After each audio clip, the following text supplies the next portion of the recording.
This is an ABP Life podcast.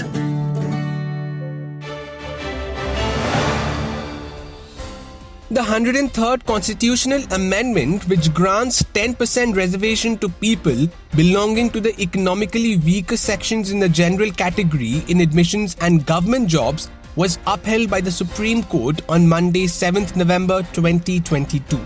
The Modi administration introduced the initiative just before the 2019 Lok Sabha elections. The economically weaker groups are given a 10% allocation of seats in public and private educational institutions, as well as in government employment.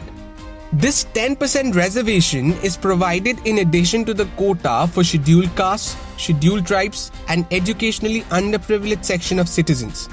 But what is this EWS quota and how will it benefit the general category students? Let's talk about all of this today. So welcome to Clear Cut, only on ABP Live podcast. This is your newsman Rudrashish, and today let's talk about the EWS quota verdict by the Supreme Court. And I know it's been a while. Your newsman has been covering the Himachal Pradesh state elections for the last couple of weeks. To listen to our ground report of Himachal Pradesh, you can tune into Votecast. We have dug up some great reports and some raw stories from the Himachal Pradesh state elections. Now back to today's topic. So today we'll be talking about the judgment given by the Supreme Court of India on EWS reservation case on Monday, 7th November 2022. The 103rd Constitutional Amendment, which includes a 10% reservation for economically weaker sections in education and public employment, has been affirmed as valid by a 3-2 majority of the Supreme Court Constitution Bench.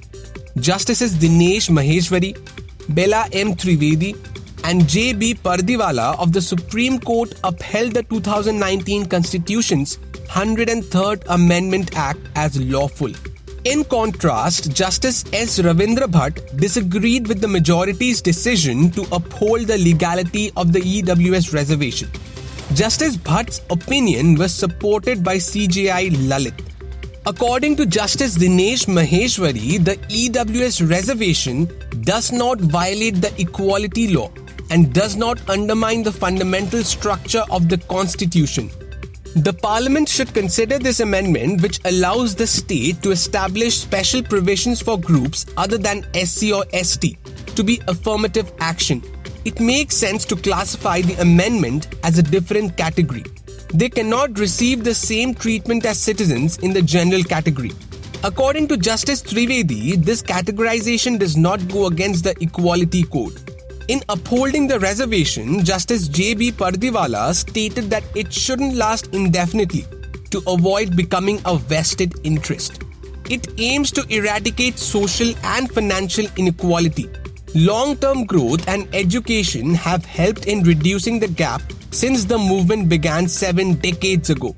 In order to assist those in need, it is necessary to remove those who have advanced from classes of others who are still behind. In order for the methods used to identify backward classes to be current, they need to be reviewed. Our Constitution does not allow exclusion, and this amendment damages the fabric of social justice and consequently the basic structure, said Justice Ravindra, who disagreed with the majority opinion of the court. This modification is leading us to believe that individuals receiving social benefits and benefits from the lower classes are somehow in a better position.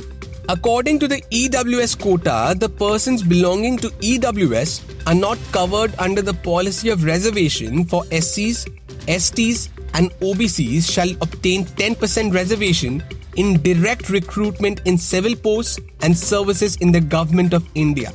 Since the Act's enactment, any family with a gross yearly income of less than Rs 8 lakh can be covered as EWS, excluding those in SC, ST and OBC. The Act states that the individual seeking the benefit of reservation, his or her parents, siblings and children under the age of 18 are all considered to be members of the person's family for this purpose.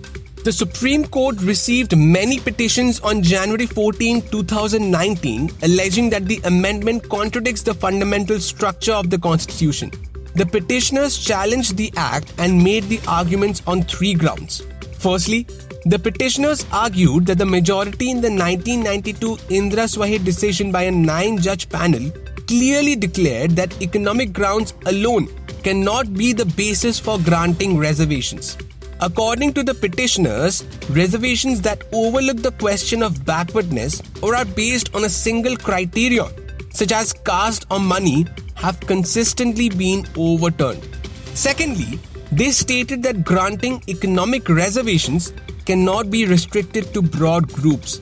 By doing so, you would be violating the Equality Code, a recognized fundamental tenet of the Constitution. The third premise centered on the 50% reservation cap. The petitioners have highlighted M. Nagaraj and Jarnail Singh's rulings in order to claim that the Supreme Court has already determined that the ceiling limit of 50% cannot be violated unless in extremely unusual circumstances. One of the groups who objected to the economic reservation was the Tamil Nadu government. It argued before the bench that if the High Court upheld this categorization, it would then be necessary to review the Indra Swahe or the Mandal ruling, which had approved the reservations for those from socially and economically disadvantaged groups. The centre, for its part, asserted that the reservation provisions under the 103rd Amendment were different and had been granted without affecting the 50% quota designated for SEBC. By giving equal possibilities in higher education and employment to individuals who have been excluded by virtue of economic status, the government had stated to the court the new law granting a 10% EWS quota was brought about to promote social equality. But finally, the Supreme Court of India confirmed the constitutional legitimacy of 10% quota in jobs and education for economically weaker sections in a 3-2 split decision on Monday. Chief Justice of India, Umesh Lalit, presided over a 5-judge constitutional bench of the highest court. And now to speak further on this issue, we have Mr. Mohak Badhana on the show today. Mr. Badhana is a practicing Supreme Court lawyer and a member of the Supreme Court Bar Association. So welcome to Clear Cut, sir. It's a pleasure to have you on the show. Thank you. So, sir, as you all know, the Supreme Court passed the EWS Quota judgment. And can you just help us explain what does the law exactly say for the EWS category? The law per se which was in question was this 103rd Amendment to the Indian Constitution, which introduced the Article 15 Clause 4 and Article 16 Clause 4. Now, that we all know, it is all in the public domain, but what is the intent behind introducing these provisions to the Constitution? The intent was to bring out the social and economic justice among the citizens. Now, if we look at this judgment, and I would say what Justice Pardiwala has just said, that it cannot be for indefinite period. So that has a very deep meaning, and I think a lot of people will agree with that, because somewhere down the line, this was a concern for the entire Indian population about the indefinite period which this reservation had, and that caused further discrimination among the social level. So somewhere we got this view that Justice Pardiwala has expressed. This has given us a very a guiding factor to go ahead in a particular manner as far as this law is concerned. Because law is a never-changing subject. You have to amend the law as per the social requirements, social reality. Okay. So before going into further, we need to actually understand what the law was meant for, to what extent we have achieved it. For those who have actually achieved the benefit of it, should this be continued for them? And how many people were actually left out and why they were left out? So, sir, can you help us explain what are the concessions and relaxations for the EWS category once this law is full forcefully? Well, EWS, as you say, we understand it, economically weaker section. So generally, it is surveys is carried out at the state level. People who are falling below the poverty line, they are generally considered as economically weaker. So that is also a very dynamic, factor which keeps changing I mean, keeping in mind the inflation, keeping in mind other economic factors. So, as far as this 10% quota which is there, which the Honorable Supreme Court has upheld by the majority view, so that relaxation is there obviously because that will depend. But it is not about who is and who falls under EWS quota. They say whoever is falling under EWS quota and this provision of the Constitution which was meant for them, we uphold that. Now, EWS category, what it was 2 decades back and what it is right now, obviously that change is there. So we have to be abreast with the change and see. Because this verdict has to be given effect to, obviously, to the Constitutional Bench. Okay. So this has been a very highly debatable topic for the last couple of years. So what do you think are the main challenges while introducing this EWS quota? What will be the main challenges? Well, challenges would be in the form of, I would say, social challenges, social as well as political challenges. Because, see, it's always, you see, whenever the elections are approaching or any kind of social reform is going to take place, these are the very issues which are talked about or debated about in the public platform. And a lot of times it leads to caste-based discriminations. A lot of time it leads to, you can say, all sorts of discrimination even on the basis of religion. And it somewhere,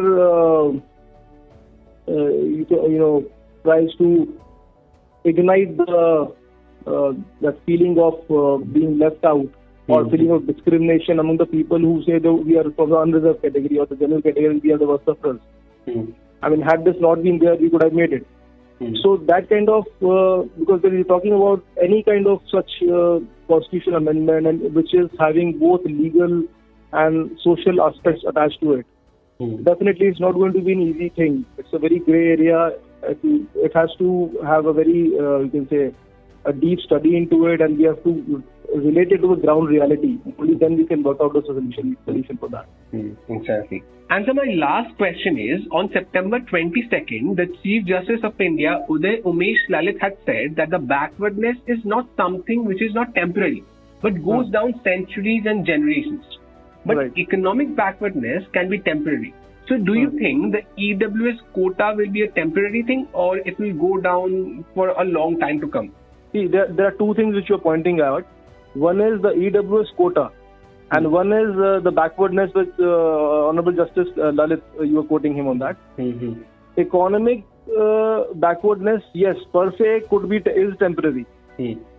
Social backwardness could continue for generations, right?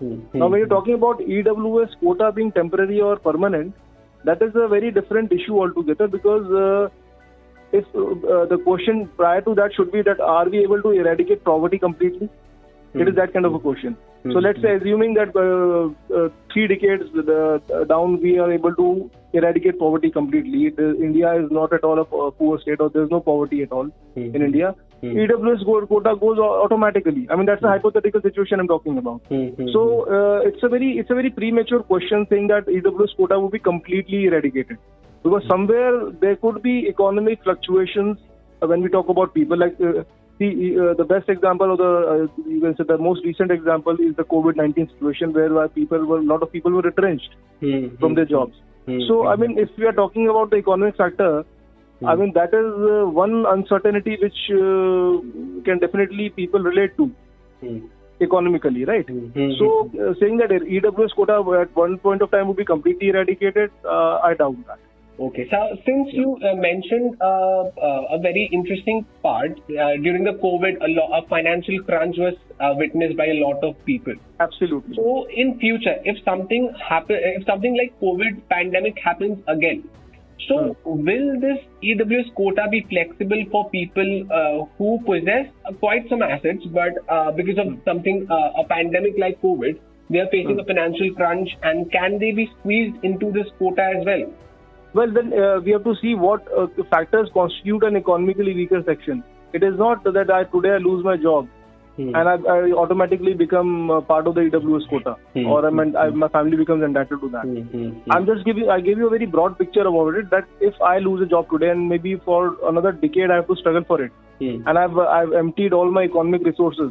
So somewhere my condition if not immediately, maybe with time, will bring me down to that extent that I might become entitled or eligible for that, to be falling into that category. Okay.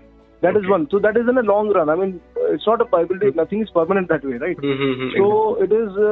I just give a hypothetical example as to factors which constitute economically weaker section. There are times when there are people who may not have a particular job. They might not be employed somewhere, but they do have their other sources of income which are not accounted for. Right. So it needs a very minute study at a very micro level. Okay. We cannot just say that yes, so and so is an economically weaker section because he's not employed or he's not having any particular profession. Okay. Right. Well, thank you so much, sir, for your precious time. It was a pleasure speaking to you on this pressing issue. Thank you. Thank you so much. Thank you. So that's all the news and scoops I have for you today. This is your newsman Rudrashish Kanjilal signing off. This episode was produced by Lalit and scripted by Ankita. Have a wonderful day ahead and keep listening to ABP Live podcasts.